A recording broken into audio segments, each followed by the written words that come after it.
Hey guys, welcome to another episode of the Pivotal Show. I'm your host, Farooq Ahmed, corporate trainer. I talk about productivity and optimization, which is extremely important for the changing times. You've got to be productive, you've got to be well on top of your time management game. And today we are talking about Abe. No, we're not talking about Abe. We're talking about mental health and change making. Yeah. Awesome. Hey, you just called me mental. Awesome. I think I'm gonna have to add that to my title. That's your intro now. That's it. We're Mental done. fixer. So, hi guys, hi everybody. My name is Abe Seksek. I am a serial entrepreneur. I'm also the CEO of Rainmaking Ventures in Dubai, where we help a lot of startups and we help a lot of corporates either work with startups or grow some startups. And I'm really looking forward for today's topic with Lara as well. Hey everyone, my name is Zohair. I'm not a serial entrepreneur. I'm on my way. I have a couple of startups, building a new one now, and I've got a marketing agency, Digital Street, based out of Dubai in Pakistan. And we are very pleased to have with us today our next guest, Lara Cattan, who I had the pleasure of seeing during an event in Dubai. And very impressed by her profile, and we invited her to join us today to talk a little bit about mental health and the importance of change making and the relationship between the two. So Lara, please introduce yourself and tell us about your thoughts on this topic.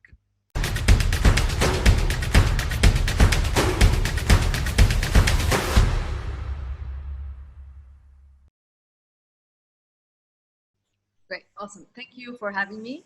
So basically, my name is Lara Cattan. I have kind of an interesting background. I was in the corporate world for like a decade before I realized that there's a big gap in the corporate world, in the, let's say, educational system as well, because I went all the way to an MBA level.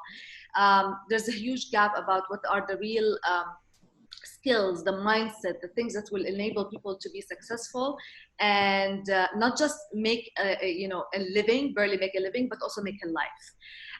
So that's why I got into a lot of the self-development, let's call it. I got into the coaching. I got into a lot of the psychological aspects, the subconscious aspects, different aspects that really a lot of people ignore, unfortunately, but make 90% of a person's ability to succeed in life. And after that, I realized, there was so much passion about it. So I jumped into it. Like I left the corporate world and started my own business, being a high performance coach, one of the few hundred people in the world, very much into the high performance science, and as well working a lot, as I said, with the subconscious mind and with the psychology of success, if you want to call it. After almost around 2 years into it, I saw that a lot of people are struggling in this industry, like coaches, people who are change makers, who want to transform people's lives, who want to transform people, who want to transform the world. They themselves are really struggling in the industry.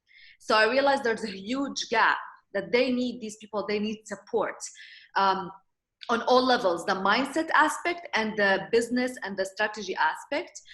So I pivoted a little bit as well and started also building programs for these people to help support them build, fulfilling, profitable and sustainable businesses, no matter what the economy is doing. Because what I noticed during COVID, a lot of business went down like this. And in such a situation, it should not go down because there's more need for these people. So there was like something wrong with the equation, and I felt like I had to do something about it. And this is what I pivoted into, or this is what I'm working on right now. When did you make this pivot? Huh? When did you pivot? Personally, when the COVID started. Oh, wow. Okay. So you're basically like, you're a perfect example. Thank you.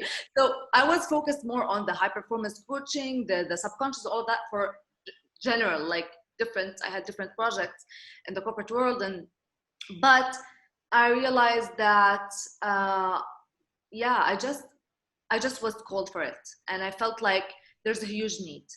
And personally, I had like, I'm not gonna lie, I had a tough experience into this industry. There's something about this industry that I feel like a lot of people are experts in what they do, but when it comes to the business side of things, and when it comes to them making the change, it becomes a bit it's a bit vague, it's a bit unclear. There's not much clarity on this. I felt like there's a need for this industry to step up so that we can really support other people who actually need it. Very interesting. Farouk, you were going to say something. Sorry about that. Yeah. So good thing. I mean, when you talk about change makers and the well-being of the change makers themselves, given the scenario, everybody is going through a lot of trouble. Now, I want to put this on your situation. You pivoted recently, but you jumped ship 2 years ago. What was that drastic shift from your perspective? Because you are one of those coaches who talk about this, right? So what happened when COVID came in?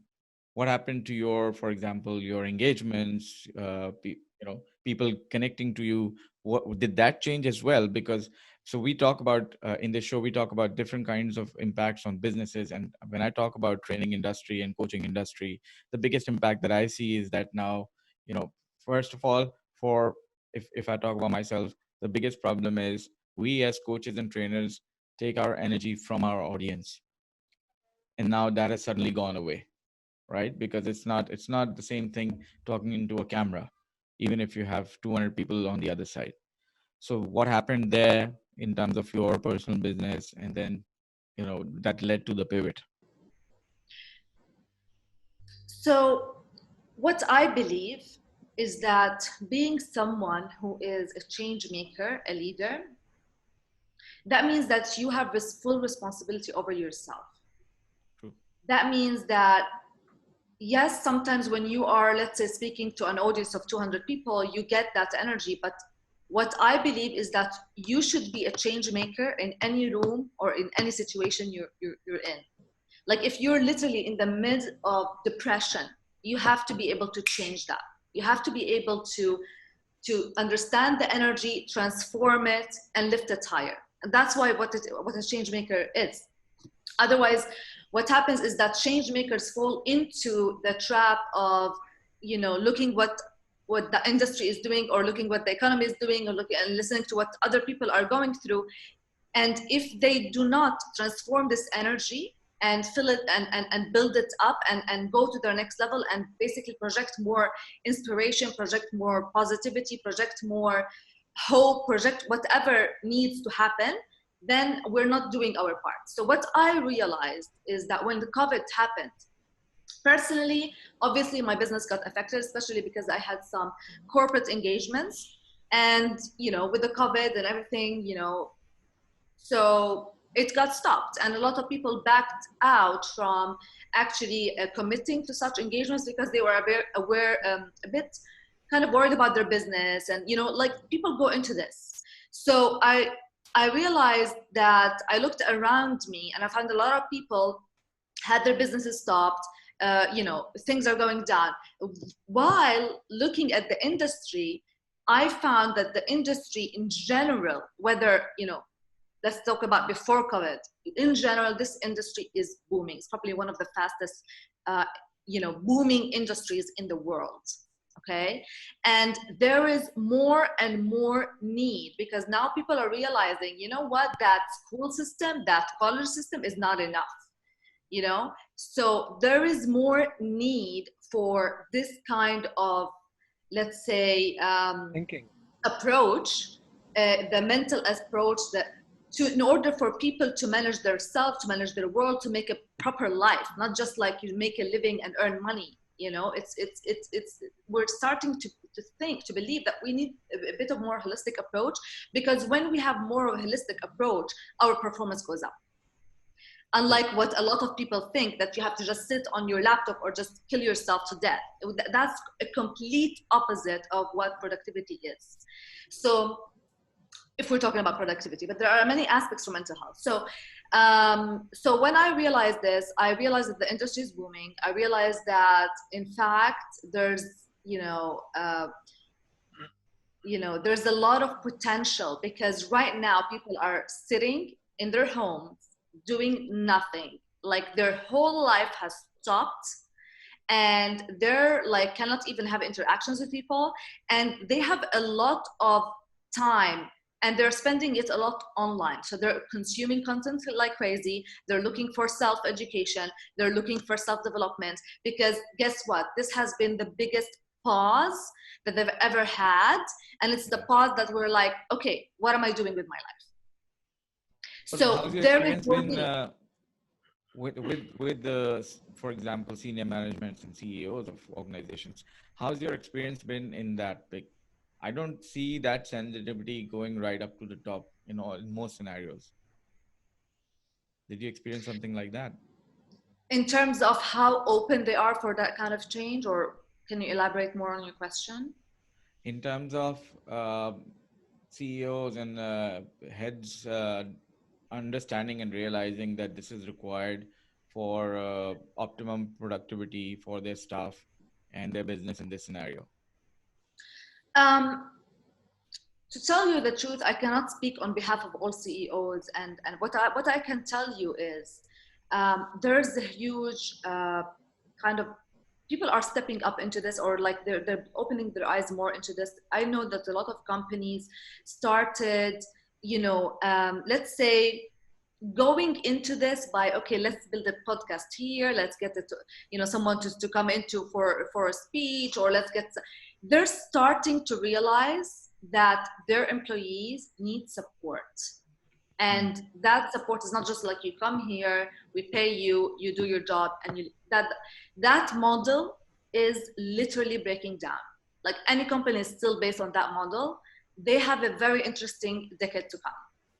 So what they're realizing is that employees need support, because the more we support our employees' health, mental health, the more support them in terms of self-development, of realizing how to be more high-performing, how to manage all of the chaos and all of the, let's say, instability, then they become better performers. We have better culture. We have, better results, but even like a higher bottom line. So a lot of people are realizing this. I'm not saying that everybody does. I feel like there's still a huge gap. And what saddens me is that they are really dabbling with it. A lot of companies are really dabbling with it. They're really not, so they hear the trend of mental health. They're really dabbling with it. They don't know what mental health is, what really they need to be doing in order to take mental health, to actually really have mental health embedded in the organization at some point. And they also have their own practices. So it's all about like, okay, let's get someone to talk for 1 hour, or let's get someone to do a workshop for us. But mental health is way more than that. If you want something, a program that actually works, then you have to do the right things, the right steps. You have to really embed it in the culture. Otherwise, it's just like, it's like a tick of a box, like, okay, I just did this workshop for my employees, and, I just did my share. But that doesn't work. Anything you want to change needs a change management, needs basically a level where you can create consistency, where you create, it's practice. It's not just preached. It's practiced. That's a commitment. And sadly, that is the sad part. That's not happening. So I have a question for you. Yeah. So how are you working with a lot of, every level, obviously, in an organization, in a change, either change management or a change mentality, to add more sustainability ideas into the businesses? Because a lot of, we talk to a lot of small business owners who are usually doing one thing really good at a time, not necessarily, or serving one major customer and then have a couple of smaller customers. And, in COVID times, people's get affected tremendously. So, they don't have that much of a sustainability built in or a safety net into their businesses.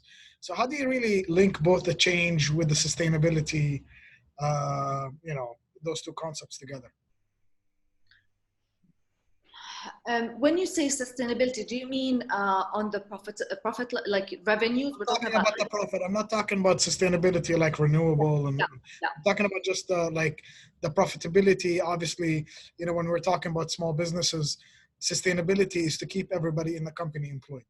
In my opinion, when we're talking about big businesses and big corporates, sustainability usually targets on the profits and the planet and the people level. I'm just talking about right now, how do people, sustain their businesses, especially in during tough times of COVID? Yes. So how do people sustain their businesses? This is a big question. But how do I link change, this kind of change into the businesses? This is another question. In general, let's think about an organization. Organization has a product, has a service that it wants to deliver to clients, and based on that, it gets revenue. Who delivers that service? That service is not delivered by itself, or that product is not delivered by itself. That is done by employees. We are having a lot of instability. Things are literally every single day, there's something going on with the world. And so if you do not have employees who are, able to have that perspective, able to have that sharpness, that focus, that concentration, that looking for opportunities, that ability to produce, to perform at the highest level, you are losing money. Because every wrong decision is costing your company to lose money. And the people who make decisions are the people. So take care of the people. When you take care of the people, they are at their best, they're making the right decisions, they're performing at their highest, they know how to manage their team, they know how to create a culture of trust, and this is where you take your organization forward. If you don't, what happens is that people are stressed, they're freaking out, they're afraid about losing their job, they're in a competitive mode, they're fighting each other, not working with each other, they're making wrong choices. All of that, all of that adds up. This is really, and it's statistics. Sorry to interrupt you here. Yeah, no, it's okay. Statistics show you that when people have higher mental health, when people have the right practices with the wellness approach, the high performance practices with the wellness approach, there are numbers that showing that such companies have much higher revenue and they have much higher growth. It's not just kind of like the pretty thing to do, but it actually does have an impact on the bottom line. The thing about our organization, a lot of organizations, unfortunately, is there's so much focused on short-term results. And that really harms them on the long term. Lara, so the more you think about long term, the more you can continue to move forward and grow. Yeah. Right. I was saying, Lara, there's a lot of tug of war going on these days, because from the company's perspective, their main objective is to stay afloat during these troubled times. And from an employee perspective, of course, everybody is trying to save their job and be as. So what I have noticed is that employees, on the other hand, are a lot more willing to go out of the way and in terms of performance, even explore other areas within the organization to enhance their skills, to be more useful for the organizations. But the organizations are being so prudent in terms of cost cuttings and trying to stay afloat in this scenario that a lot of times they don't realize the potential of the employees. During this time, while I have seen some employees actually go out of the way and really come out as a hero in other areas where the organization had never tried them. Yes. Yet the organization doesn't seem to think that way. Yeah. Well, it's a change of mentality. It's a change of mentality, and it should start from the top. As you mentioned before, it should start from the top, because whatever you can do at the frontline level, it has to be from the top all the way down. It has to be, because you have to walk the talk. You have to walk the talk. Right.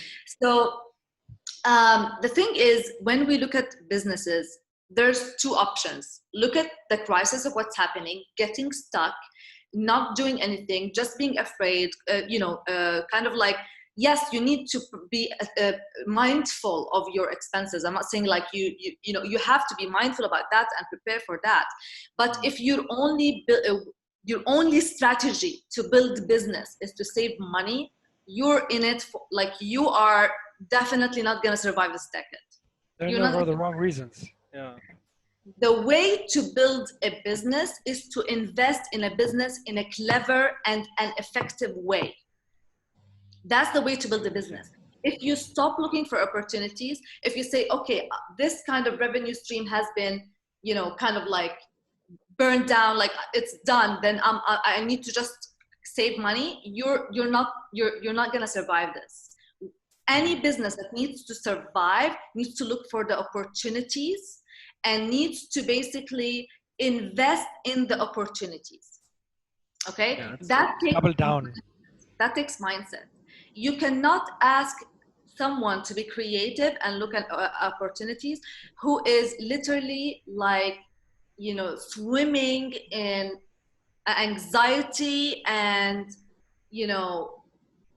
and stress and overwhelm and feeling that the world is doomed. You cannot do it from that mindset. That's why mindset comes first. Strategy comes second. Always. Like, this is the way I work with even like change makers. Your mindset as a change maker comes first, strategy comes second, but they go both in hand in hand.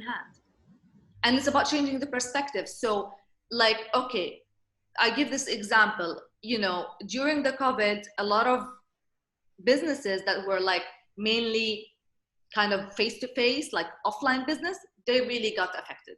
Great. So a restaurant could be like, okay, I don't have customers coming into me anymore. I just sit and wait for COVID to disappear and just feel sorry for myself. Or another restaurant could be saying, okay, you know what? I'm not having this. What can I do to make my business survive? Can I have a takeout, like a kind of model? Can I maybe provide recipes online and maybe send people ingredients so they can cook the same things that they love? There are so many ways that you can change that, or where you can actually build your business and even get higher returns. But it takes you having the ability and perspective to say, okay, what is the opportunity here? What is the opportunity here? Yeah. And You have to kind of, you have to be, I think, in a way, there's a really interesting term that, I mean, it's been around for a while, is the growth mindset, right? And the principal idea behind the growth mindset is that you don't get into something because you think, well, the first sign of crisis and I basically run for the hills, but you think, how do I turn this situation to my advantage where I can actually, pivot? Case in point is find that silver lining in the situation and basically monopolize or capitalize on that, for whatever the reasons are. But I think that there was a time when that was probably discouraged, or it was not the thing to do. So the few people that did it really stood out. That's how you had like these institutional organizations today, like the Unilevers and the Coca-Colas form, because they also started from like very unusual and unique situations where one person saw an opportunity to do something that was entirely different. It was completely against the grain. The salmon of the river, basically. Can I add to that? Yeah, sure. So when we say this, I really want to understand that these people who come up with solutions are not just, they're kind of like special. They're not really special people. They're people who have, they're just looking at things from a different perspective. And that comes from different aspects. And this is where the mental health comes in. What is mental health? What is mental health? Or, a lot of people say mental health, but I would say it's a bit bigger than mental health, because we give so much to this and we forget all aspects around this. For me, it's about using your intellect in the highest and best way for you. Your intellect is your body and your mind. How to use the intellect, the body, and the mind in the best way for you. If you are in a fight or flight because you are just, because this is how you're used to. This is how you're conditioned because of this, because we're conditioned like that as human beings, is to have that, fight or flight or hide response. That's the way we're built up to in order for us to survive. That's the way we're built in. So if you want to stay in that way, very much likely when something like happen, like crisis, you will be in a fight, like I'm just firefighting. You will be, or maybe, competing with other people or just making problems, or you will be, wanting to run and hide and put yourself in a corner and do nothing with it. So this is where mental health comes in, is that how can we train our body and our mind to a different response? And you are in that place where you're not in the fight or flight, you are activating other parts of your nervous system, then you have more access to your neurocortex, you have more access to your intuition in order for you to find the best way forward. That's so how do you plan something like how do you practice getting your body ready for this? This is a very interesting topic, Yeah, you can zen it out, but no, how do you approach that, Lara? I'd like to. Yeah, there's 3 ways. I think a lot of people, and I'm so glad we're talking about this right now, because a lot of people talk about mental health and, and it's so misguided, to be honest with you. So for me, it's 3 ways, and that's just for me, for the science, right? So number 1 is you have to understand that your brain does not work separately from your entire body. Okay, you are one unit. Healthy and body, healthy mind. Your physiology affects your psychology, and your psychology affects your physiology. It's a loop. You cannot get out of this. So understanding that your physiology is important. So how to take care of your body, which is part of your intellect that supports you in order for you to achieve your mission. Number 1, being clear on having the right health practices, for God's sake, like sleeping, having the right amount of sleep, exercising, kind of like moving your body and stretching during the day, because when we sit for hours, that stresses the body out. That's why people lose energy by midday. They're not eating the right things. They're not sleeping right. They're not, exercising. They're not stretching and moving their body. They're not, there's so many wrong practices. So your physiology, you have to take care of it first. And yeah, you could be doing a yoga sequence. You could be doing different things for your body, because that affects your mind. That's definitely, it's the route to your mind. So there's one route, going from the body to the mind. There's a different route going from the mind to the body, which is meditating, which is training this mind to focus. It's not okay, I'm looking at my phone and this thing is happening here and that person is talking there and this event is happening there, and then that kind of distraction, you have no coherence in your brain whatsoever. What does that mean? If you have no coherence in your brain, if your brain is firing all over the place and you have no coherence, you have no coherence in your heart, you are not you go into the fight and flight, you go into the things that you don't want to go into. So you have to have some kind of level of coherence in your brain. In order to do that, you have to, there's different ways of training your mind to focus, to concentrate, to perceive things even beyond your body. There's a lot of training that comes into it. And to be honest with you, that's the kind of training that needs to happen in schools. Not just a bunch of books that you don't remember anything about by the time you graduate. So that kind of thing. And the third aspect which is extremely important and extremely ignored, is the working with the subconscious mind. Your conscious mind is 10% of your ability. Your subconscious mind is running the show, whether you know it or not. So your subconscious mind is basically has a lot of beliefs, has a lot of memories, has a lot of feelings and experiences.